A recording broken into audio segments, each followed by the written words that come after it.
It took me a long time to get to the park because I'm remarkably bad at following directions. I walked past the Christian reading room, and then another Christian reading room, until I was on a street entirely filled by Christian reading rooms, and only then did I have the sense to look at a map.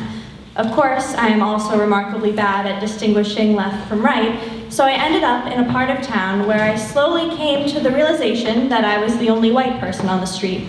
I didn't want to consider the implications of this, and I especially did not want to admit that I thought there were any implications to begin with. Eventually, a number of obscene things were yelled at me, but I didn't want to look defeated, so I just kept walking. By some stroke of luck, I eventually found the park, and when I did, my dress was soaked through with sweat, my hair twisted into disagreeable curls. You were asleep on a park bench, you smelled herbal under your cologne. We sat in the park and did not speak. You traced little infinities on my arm and touched my lips, practiced acts of intimacy that I found sweet, but misplaced.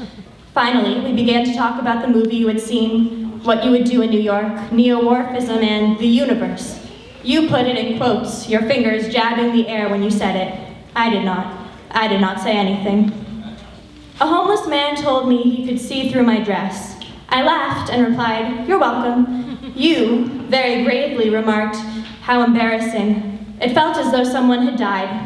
When we walked to the train, I saw a boy I used to know. I waved at him, but he didn't recognize me. On the top of the steps, you kissed me and our teeth struck together. When you left me, I got on the wrong train to go home.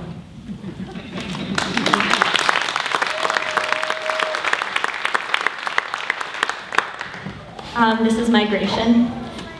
The exodus of butterflies from Mexico comes in a swath of vermilion, tentacled odd bodies, the triumph of kings, forsaken but nobly so.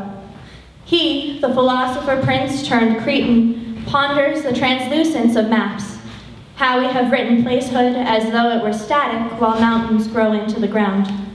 And I, foolishly, cut my hair and made a rope to wind round the world, shed my tears in Zion in the blue of repentance as if it were mine to give.